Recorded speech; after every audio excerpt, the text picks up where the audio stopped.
Fala galera, hoje estamos aqui mais um bate-papo para falar de Brasil. Eu tenho a honra de receber o economista amigo José Luiz Oreiro. Oreiro, professor Oreiro, eu lembro que fizemos há meses atrás um bate-papo para falar de crise, de auxílio emergencial, aquela narrativa de economia versus saúde. Parece que não saímos do lugar que a gente vai falar da mesma coisa meses depois. É brincadeira. Professor, olha, teve auxílio nesse meio tempo aí, aconteceu um período de auxílio emergencial, mas já acabou, aí estão debatendo se volta ou não. Os empresários, comerciantes estão preocupados porque a pandemia, né, pegou força de novo, já uma segunda onda, que nem sabemos se é a segunda, se é a primeira ainda. Está todo mundo preocupado se vai fechar a loja ou não. E o governo diz que é difícil ajudar porque o Brasil está quebrado. Professor, o Brasil realmente está quebrado? Não consegue mais pagar um auxílio emergencial? Não consegue ajudar uma pequena e média empresa, professor? Seja bem-vindo. Bom, antes de mais nada, boa noite a todas e todos que estão acompanhando aqui o canal do Fernando Mendonça. Fernando Mendonça, mais uma vez, obrigado pelo convite. É um prazer estar aqui conversando com você. Bom, essa história do Brasil está quebrado, o Guedes está repetindo há não sei quanto tempo. Quer dizer, eu lembro que em 2019, o secretário de Política Econômica, Adolfo Sachida, fez uma declaração não sei se foi para a Folha de São Paulo, para o Estadão, né, dizendo que se não aprovasse a reforma da Previdência, o Brasil ia quebrar. Né? No ano seguinte, ou seja, em 2020. Bom, muito bem, a gente aprovou a reforma da Previdência, que, segundo as contas, que nunca foram muito bem explicadas pelo Ministério da Economia, trouxe uma economia de R$1 trilhão. Mas bem, ano passado, né, o Brasil, entre medidas de auxílio emergencial, queda de arrecadação de impostos e outras medidas de estímulo à economia, teve um déficit de R$650 bilhões, né, e não quebrou. Quer dizer, a dívida aumentou, como aumentou em todos os outros países do mundo, né, ela chegou a 89% do PIB, é importante chamar atenção porque os profetas do Apocalipse, né, estavam dizendo que ia passar de 95%, então eles erraram feio. Tá? E em fevereiro desse ano, né, o Tesouro Nacional soltou um comunicado em que ele diz que em janeiro de 2021 houve uma emissão recorde de títulos da dívida pública para o mês de janeiro, né, de R$155 bilhões, mas que a taxa de juros da dívida pública havia caído para a mínima histórica de 8,2%, que é a taxa implícita de juros. Tá? Porque a dívida pública não é só silicada, tem outros títulos com outras taxas de juros. Então, assim, você tem um aumento de mais ou menos 15 pontos percentuais da relação dívida pública-PIB, com a taxa de juros implícita da dívida caindo. Isso mostra um país que é perfeitamente capaz de continuar se financiando, tomando empréstimos para pagar os seus gastos, que é o que todo mundo está fazendo. Quer dizer, o Biden acabou de aprovar, né, um pacote trilionário nos Estados Unidos de 1,9 trilhão de dólares, né, porque ano passado os Estados Unidos já tinha feito um pacote de 2,2 trilhões de dólares. A União Europeia suspendeu as regras fiscais até 2023. Isso significa que os países vão poder, têm graus de liberdade para aumentar os seus gastos, né, com estímulo econômico, com auxílio às pessoas, resgate de pessoas. Quer dizer, você está aí pagando renda emergencial, está ajudando as pequenas e médias empresas, está concedendo crédito. Quer dizer, assim, mas eu já alertava isso no final do ano passado, que o estado de calamidade pública ia terminar no dia 31 de dezembro de 2020, né? E com isso ia cessar o auxílio emergencial, ia cessar a PEC do orçamento de guerra, né? E é o seguinte, só que o pessoal esqueceu de combinar com o vírus, né? Quer dizer, eles achavam que na virada do ano, né, no dia 1º de janeiro de 2021, o coronavírus ia evaporar. Bom, como isso não aconteceu, que era absolutamente previsível, né, nós ficamos 3 meses parados, assim, ficamos 3 meses parados. Quer dizer, era muito simples, era só o presidente da República, no próprio dia 31 de dezembro, tá, de 2020, solicitar a prorrogação do estado de calamidade pública, seria prorrogado por pelo menos mais 6 meses, a PEC do orçamento de guerra continuaria válida, então as restrições fiscais seriam tiradas, teto de gastos, regra de ouro, etc. O programa de auxílio emergencial poderia continuar a ser pago naquele valor de R$300, né? E os demais programas, Pronamp, BEM, etc., poderiam continuar normalmente. O problema é que, como você não fez isso, você interrompeu, né? Você deu né, uma parada súbita em todos esses programas. Lembrando, tá, e aí eu vou chamar mais uma vez a responsabilidade ao senhor Adolfo Sachida, secretário de Política Econômica do governo Bolsonaro. Tá? Ele disse em outubro ou início de novembro do ano passado, isso está na imprensa, que o modelo epidemiológico do Ministério da SPE, né, dava muito pouca probabilidade de uma segunda onda. Eu ouvi modelo epidemiológico porcaria nenhuma, quer dizer, todo mundo dizia que ia acontecer, todo mundo sabia, você estava vendo o que estava acontecendo com os países europeus. Aqui é o seguinte, o que acontece na Europa vai acontecer com o Brasil 4, 5 meses depois, devido à sazonalidade do vírus.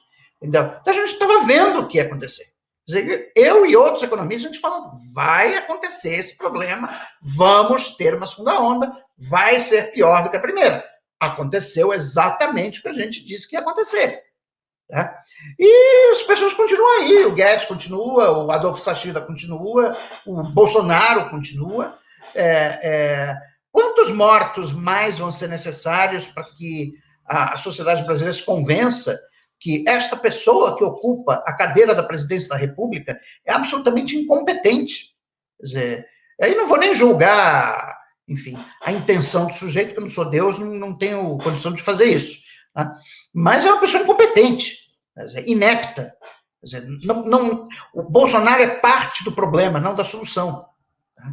Então, assim, enquanto continuar o Bolsonaro dando as cartas, ele vai continuar boicotando. Você viu que agora, por conta esse final de semana passado, por conta do aniversário dele, ele foi aqui na periferia do Distrito Federal, aglomerou sem máscara, se juntou com o povão. Quer dizer, ele boicota o tempo todo. É o tempo todo fazendo isso. Quer dizer, as vacinas já podiam ter sido compradas. É uma tristeza isso. Sabe qual é a impressão que eu tenho? Parece que ele está administrando uma prefeitura de uma cidade interior. Nem parece que é o Estado brasileiro, a oitava economia do mundo, que tem o recurso, que tem as reservas, que tem uma capacidade de endividamento. Parece que ele está administrando sei lá, nem prefeitura, sei lá, um botequim. A impressão que dá é essa. Saiu na imprensa, na semana passada, que ele passa os dias no Palácio do Planalto contando piada. Deve ser muito ruim, por sinal. Não, deve ser aquelas piadas sem graça, né? Que ele conta. Né? Mas assim, bom, primeiro que não é o momento de ficar contando piada. Tudo bem, você pode contar uma, assim, às vezes para descontrair o ambiente, assim, também não vamos ser hipócritas. Tá? Agora, ele tem que trabalhar. Tá? Tem que trabalhar, ele tem que a impressão é sentar naquela cadeira e assumir a responsabilidade. Quer dizer, esse é o primeiro ponto. Quer dizer, quem é chefe do Poder Executivo é o responsável. Entendeu? Ele tem que parar com mimimi, que ele fica dizendo que mimimi são os outros, mas o Bolsonaro é especialista em pôr a culpa nos outros. Né? A culpa é do PT, a culpa é do Supremo, a culpa é do Rodrigo Maia, a culpa é da China, a culpa é da Índia, a culpa é da União Europeia, a culpa agora é do Biden. Culpa de todo mundo. Todo mundo. Menos dele, ele não tem culpa nenhuma. Gente, o que a gente está falando aqui, gente, o Brasil tem uma reserva internacional, né, muito grande de dólar. O Brasil tem dinheiro que poderia estar sendo usado, uma parte, para financiar, por exemplo, o auxílio emergencial. Então, essa história que o Brasil está quebrado não existe. Aliás, o Estado, né, pessoa, eu escutando os economistas, o Estado não quebra, né, tem isso. O Estado vai quebrar nunca. Você emite dívida na sua própria moeda. Não quebra, gente, não existe isso. E esse dinheiro que eles guardam, o povo tem que entender que estão guardando para dar uma garantia para o setor financeiro, para banco. Não é para você, não. Eles não estão guardando dinheiro para você, estão guardando para banco. E eu acho essa expressão muito boa, que eles botaram nessa PEC, né? Porque a ideia mesmo é guerra. Nós estamos em guerra contra um inimigo chamado coronavírus, vírus Covid-19. E numa guerra você gasta, porque se você não gastar numa guerra, você perde a guerra. O seu país é arrasado, pessoas morrem. É uma guerra contra um vírus, não é com armamento, mas é uma guerra. E você pode pegar na história da humanidade. Quando um país entra em guerra, a história da Segunda Guerra fala isso, Churchill gastou dinheiro a balde na Inglaterra para vencer os nazistas. E depois, passou a guerra, você se reestrutura, faz um esforço para recuperar o país, para recuperar a economia. Mas agora é hora de gastar. É hora de ajudar o informal que precisa de dinheiro para sobreviver, ele poder se dar o luxo de poder ficar em casa e não sair para contaminar. Para as pequenas empresas que estão quebrando, ó, fecha a sua loja esse período do dia, que eu ajudo a segurar você a pagar seus funcionários. É isso que se faz. Só que nem isso ele faz. É isso que falta. Quer dizer, o que acontece? A minha hipótese política é que o Bolsonaro quer o caos para dar um golpe. Tá? Então, o que ele faz? Ele, por um lado, briga com o lockdown, diz que não deve fazer tal, mas, por outro lado, ele também não faz nada em termos de medidas econômicas, para apoiar, né, as pessoas e as pequenas empresas. Aí eles ficam desesperados. Até entendo os comerciantes. Os pequenos comerciantes. Ele diz, mas assim, eu vou falir, não vendo. Sim, mas ele mesmo é que sem auxílio emergencial, se não tiver o lockdown, o que vai acontecer é que a única coisa que o comerciante vai pegar é o vírus. Ele não vai vender. Tá? Porque as pessoas não têm renda. Esse é o ponto. Não adianta abrir a loja, porque ninguém vai comprar, porque não tem renda. Simplesmente isso. Não tem renda. Sim, eu vou abrir minha loja. Tá bom, meu filho. Tu vai vender para quem? Para o marciano? Só se for para marciano. Se tiver algum, por aí. Porque as pessoas que estão em casa, né, elas estão sem renda. Então, elas vão comprar o quê? Não vão comprar nada. Então, você pode abrir a loja, fechar a loja, deixar a loja aberta 24 horas por dia, você vai continuar sem vender nada. É isso que os empresários têm que entender. Eles não têm que ser contra o lockdown. Eles têm que ser contra o comportamento do governo que não está apoiando a economia, que não está apoiando os empresários, que não está dando renda emergencial. É aí que eles têm que criticar. Eles estão caindo no joguinho do Bolsonaro. Entendeu? E eu entendo que muitos é por desespero mesmo. É gente desesperada. Né? Que quer botar comida em casa, que está vendo as contas acumularem, que está vendo sua empresa indo para o buraco. Eu sei disso. Né? Só que o culpado não é o lockdown. O culpado é o governo que não está fazendo o que todos os outros governos do mundo estão fazendo. Que é dando auxílio para as pessoas, dando auxílio para as empresas. Entendeu? Aí você consegue passar, né, esse período de pandemia, lógico, sempre tem custo, né, mas com menos dor. Tá? Agora, do jeito que está agora, vai ser um desastre. Assim, é um desastre completo. Tem gente já prevendo, daqui a final de abril, uma média diária de 4 a 5 mil mortes. Quer dizer, a gente está... Bom, pra você ter uma ideia do tamanho disso, o campo de concentração de Auschwitz, no período de auge de mortalidade por dia, matava 6 mil pessoas, executava 6 mil pessoas. Tá? Então, o Brasil está se tornando um grande campo de concentração de Auschwitz, em que você está tendo, na verdade, genocídio. Porque se você não dá as condições para as pessoas se protegerem, ficarem em casa, e você não instrui as pessoas de que é preciso usar máscara, que é preciso cuidado, que é preciso distanciamento, e você dá a renda para que elas possam efetivamente ficar em casa, ao invés de ficar tentando, de maneira desesperada, arrumar algum dinheiro para comer, bom, o que você está fazendo é matar as pessoas. É isso que você está fazendo. Basicamente é isso. Ou seja, na verdade, seria, no mínimo, homicídio homicídio doloso, em que você, no fundo, está assumindo a possibilidade, o dolo da morte. Professor, vamos combinar. Teria sido muito mais barato ele ter investido no lockdown, no isolamento social, nas vacinas. Ele não comprou vacina em novembro porque estava muito caro. Valia a pena! Valia a pena, era muito mais barato. Agora estamos gastando muito, nossa economia está piorando. Se nós tiver, que o Brasil tem uma coisa boa, gente, o nosso sistema de imunização, sistema de vacina, o SUS é muito bom nisso. Nós somos fera, nós arrebentamos em vacinar. O problema é que não tem vacina. Se ele compra a vacina em novembro, e a vacina já tivesse chegado em dezembro, se ele tivesse aberto os protocolos, pegado a Sputnik, tem o laboratório do Brasil que fabricava a Sputnik, ele simplesmente avisa travando a Sputnik. Se tivesse dado força ao Butantan com a sua vacina em parceria com o laboratório chinês, teríamos vacina balde, provavelmente já teria até 20, 30% da população já vacinada. Os números estariam baixos, daria para fazer um controle de ambiente de transmissão muito maior, teria sido muito mais barato. E não fez. Não fez. Pois é, o que se estima é que o SUS tem uma capacidade de vacinação de 5 milhões de pessoas por dia. Tá? Então, se você tivesse as vacinas, você poderia vacinar em 10 dias 50 milhões de pessoas, em 30 dias 150 milhões, ou seja, em um mês e meio você tinha toda a população brasileira vacinada. Sim, com certeza. Assim simples. Tá? Agora... Mesmo com a nossa lei, mesmo a gente não tendo vacina, nós estamos na frente de vários países europeus, quer dizer, o meu tio na Espanha só foi vacinado na semana passada, ele tem 84 anos. A minha mãe, que tem a mesma idade dele, foi vacinada há 3 semanas atrás. Entendeu? E a Espanha começou a vacinação antes do Brasil. Porque então, você depende da rede privada. Só disponibilidade de vacina, nada mais. A única coisa que a gente precisa é do raio das vacinas.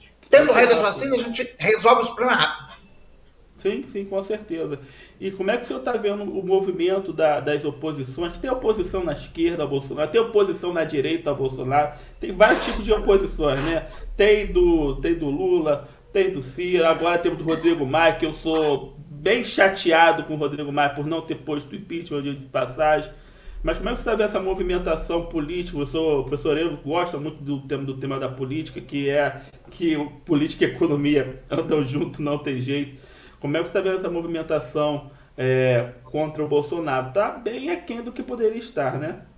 O que acontece, assim, dos grupos que eu até participo daquele grupo Direito Já, que é um grupo suprapartidário, tá? Inclusive a gente está discutindo isso pelo WhatsApp. Discutimos isso hoje. Quer dizer, o nosso diagnóstico é o seguinte, no momento, Bolsonaro tem condições de barrar qualquer impeachment. Como eu falei, 172 ou 173 deputados que ele precisa para barrar impeachment. Tá? Então, assim, ainda não dá para fazer o impeachment do Bolsonaro. Tá? Agora, o que deve acontecer, tá, é uma CPI da pandemia. Tá? E como diria o doutor Ulisses Guimarães, toda CPI a gente sabe como começa, só não sabe como termina. Tá? Então, o que a sociedade tem que, e as oposições, seja ela de que cor for, tem que pressionar é pela abertura imediata da CPI da pandemia, porque a partir daí podem surgir fatos que comecem a mudar a opinião pública, porque ainda tem 50% dos brasileiros que são contra o impeachment. Tá? Então, esse é o grande obstáculo. Então, CPI já, CPI da pandemia, tá? Para se investigar responsabilidades, para ver se de fato o Bolsonaro foi negligente ou pior, se ele, na verdade, boicotou deliberadamente os esforços de controle da pandemia. Tá? Vamos dizer assim, os indícios são de que ele boicotou deliberadamente. Tá? Bom, então, a partir da CPI da pandemia, nós podemos criar as condições políticas necessárias para fazer o impeachment. Ou, pelo menos, já parece que a deputada Joyce, do PSL, está querendo protocolou um projeto de emenda constitucional em que prevê a interdição do presidente, não é impeachment, interdição no caso de crime, no caso de incapacidade mental. Tá? Aí ela tem lá a lista 3 elementos, tá? O Bolsonaro se encaixa nos 3. Né? Coincidentemente, ele se encaixa nos três. Então, assim, a partir dessa CPI da pandemia, você pode criar o ambiente político para aprovação dessa PEC. E como a gente viu com a PEC emergencial, quando o Congresso quer, é rápido. Entendeu? Então, eu acho que isso pode, assim, no momento, a única frente que eu vejo possível para enfrentar o governo Bolsonaro dentro das regras do Estado Democrático de Direito e dentro das regras constitucionais é por intermédio da CPI da pandemia. Agora uma pergunta, professor. Digamos que vamos olhar um pouco para o futuro. Vamos dizer que por algum motivo ou outro Bolsonaro saia da presidência, seja não ganhando em 2022, seja tomando impeachment, sendo interditado e tal. Que medidas o senhor acha que um futuro governo deveria tomar para tirar o Brasil da onde o Brasil já estava mal? A verdade é essa. Com a pandemia piorou tudo, e com essa condução aí que a coisa virou um desastre. Quais medidas que o senhor acha que deveria haver num próximo governo para retomar o caminho de desenvolvimento do Brasil, um plano de obras públicas? O que o senhor pensa num grande plano de investimento? Então, quer dizer, bom... Então é neoliberalismo, não precisa não, que a iniciativa privada faz tudo, o Itaú vai pagar tudo, não precisa fazer nada. Não, é assim, bom, supondo que, então eu vou responder fazendo a seguinte hipótese, supondo que a gente resolveu a pandemia, ok? Bom, supondo que a gente resolveu a pandemia, o que a gente faz na sequência? Você vai ter que voltar com um programa de investimento público em obras de infraestrutura, tá? Eu acho que é fundamental mobilidade urbana, tá? E descarbonização da economia. Quer dizer, o futuro da indústria, tá? Passa por uma indústria de baixo carbono, baixa emissão de CO2. Eu também estava lendo hoje no Valor Econômico, né, que o problema do aquecimento global já está afetando o custo da energia no Brasil. Nos últimos 20 anos, parece que só 5 ou 6 temporadas de chuva que os reservatórios da região sul e centro-sudeste chegaram a perto de 100%, né, da sua capacidade. Eles não estão enchendo mais como ocorria antigamente. Né? Então, o que acontece? Como os reservatórios não enchem, então, mesmo durante a estação chuvosa, você tem que acionar as usinas térmicas, que são mais caras. Por isso que a nossa bandeira está em bandeira, acho que vermelha, uma coisa assim. Tá? Então, isso aumenta o custo de produção de energia. Como aumenta o custo de produção de energia, lembra que a indústria é altamente intensiva em energia. Né? Então, você reduz a competitividade da indústria. Então, é o seguinte, o governo vai ter que resolver, o próximo governo vai ter que dizer o seguinte, vem cá, moçada, temos que resolver o problema energético do Brasil, porque nós temos um problema. Tá? Não dá mais para construir usina hidrelétrica, tá? Porque, primeiro, que já não tem mais rios suficientes. Segundo, que o pessoal agora só quer fazer usina hidrelétrica a fio d'água. E terceiro, que os rios voadores, né, que é o que abasteciam, né, as usinas hidrelétricas por intermédio de chuvas, não tem mais, né, a intensidade suficiente para repor os reservatórios. Então, nós vamos ter que fazer uma escolha, né, sobre a matriz energética nossa. Tá? Quer dizer, tem gente que defende que a gente tem que investir pesado em energia solar e energia eólica. Então, concordo em parte. A energia solar e a eólica, ela é intermitente. Tá? Então, a gente precisa de uma fonte mais estável de suprimento de energia. E aí, a única fonte, queiram as pessoas ou não, é a energia nuclear. Tá? A gente teria que concluir o nosso programa de construção de usinas nucleares. Tá? Angra 3 ainda não está pronta. Tá? As usinas nucleares hoje são muito seguras. Quer dizer, o Brasil não tem terremotos, então não vai acontecer um desastre como o de Fukuyama. No Japão, Exatamente. Tá? Então, assim, eu acho que para um país como o Brasil não prosseguir, né, com o seu programa de energia nuclear, realmente é uma besteira sem mais tamanho. Tá? Quer dizer, nós não temos desastres naturais que possam pôr em risco o funcionamento das usinas. Tanto que as duas, Angra 1 e Angra 2, estão funcionando aí mais de 40 anos e muito Não dá bem. dor de cabeça. A gente que é aqui do Rio de Janeiro nem Não, ouve falar de Angra 1, Angra nem 2. lembra que tem, a gente Nem nem lembra lembra, a que gente nem tem. lembra. Não Então, assim, eu tem acho que nada, não. tem que voltar com um programa de construção de usinas nucleares, né? Porque a gente precisa de uma fonte de energia estável. A solar e eólica, tudo bem, a gente realmente também tem que ter, mas ela é intermitente. Quer dizer, quando chove, produz menos energia solar, e quando deixa de ventar, também produz menos energia eólica. Então, nós temos, o único jeito é investir no nosso, terminar o nosso programa nuclear, né, que foi Olha, só, começado só que o durante senhor os anos 70. falou. Só o senhor falou de investimento em energia e em infraestrutura já movimenta bastante economia. Bastante mesmo. Sim, e você investindo em energia, você vai melhorar a competitividade da indústria. Porque, como eu te disse, quem gasta energia de fato não são as residências. Quer dizer, quem gasta energia de fato são as fábricas. Fábricas, shopping centers, enfim, etc. Mas, então, assim, você ter energia barata para a indústria e estável, né, uma fonte estável. Porque, veja bem, esse país está estagnado desde 2013. Cara, não era para a gente estar com bandeira vermelha.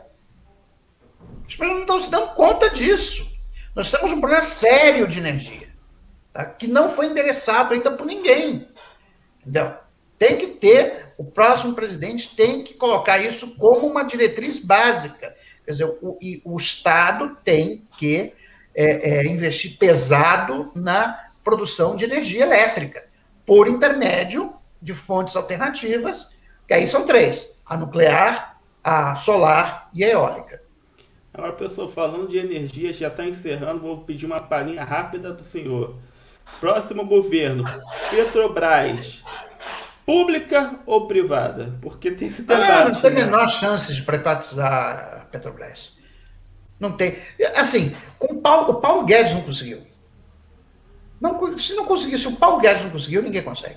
Bem que o Simplesmente Paulo não. Guedes, a eficiência dele fazer as coisas é bem questionável. Falava que ele era o cara, fazia tudo, sabe lá. Não, mas veja bem, o Fernando Henrique não fez. O Fernando Henrique não fez. Entendeu? Houve no final do governo Fernando Henrique uma controvérsia sobre o nome da Petrobras. Petrobras, os mais novos não lembram, Botar Fernando Henrique lançou com Petrobras, X. Com X. tal, mas assim, eu acho que não há nenhuma possibilidade Mas de sim, vender a Petrobras para o e a setor direção, mas privado. a direção da empresa, porque as pessoas querem tratar a Petrobras, dirigir como se fosse uma empresa 100% privada, só visando o lucro do acionista. Tem esse debate. Não, aí é o seguinte, bom, aí vai depender de quem foi eleito, né? Quer dizer, eu acho que se for, né, um candidato como o Ciro, por exemplo, isso muda, né? Eu acho que se for um Rodrigo Maia da vida, bom, aí vai continuar como esteve até agora, tá? Quer dizer, eu acho que é uma empresa estatal, quer dizer, que, lógico, ela tem que dar lucro, tá? Quer dizer, não pode ser dependente do Tesouro, tá? Mas, de fato, ela tem outras missões além de dar lucro, tá? Então, quer dizer, não se trata que, não, então você quer que a empresa dê prejuízo. Não se trata disso. Ela tem que dar lucro, até porque ela precisa do lucro para financiar seus investimentos. Entendeu? Então, tem que deixar muito claro qual é a função do lucro. A função do lucro é que é a fonte de financiamento do investimento da empresa, né? Agora, você também não precisa ter um lucro, quer dizer, que seja abusivo, né? Que como está sendo agora, que você está pensando apenas no valor gerado para o acionista, né? Quer dizer, a política econômica está sendo pautada pelo índice do Bovespa. Então, se o preço das ações da Petrobras está subindo, então está tudo jóia. Não. Esse não pode ser o critério, tá? Então, assim, acho que um meio termo, né? Quer dizer, em que você teria, por exemplo, uma política, né, menos radical, né, de atrelar o preço da Petrobras ao preço internacional. Quer dizer, você pode fazer uma média, suavizar, enfim, tem diversas maneiras de fazer isso, tá? Mas eu acho que a Petrobras tem outras missões, além de dar lucro. Ela precisa dar lucro, mas ela também tem que atender às necessidades de desenvolvimento do Estado brasileiro. Sim. Professor Luiz Loureiro, muito obrigado pelo bate-papo, sempre uma honra estar recebendo, e vamos ver se no nosso próximo bate-papo a gente já tenha outros debates, não é? Saia da onde nós estamos. A gente pelo menos sai do lugar que a gente está, porque passou quase um ano, estamos discutindo a mesma coisa. Professor, muito obrigado, professor. Nada, meu caro, é um prazer. Você, galera de casa, obrigado pela audiência. Até a próxima aqui, conversando. Sempre trazendo um bate-papo para falar do Brasil. Muito obrigado.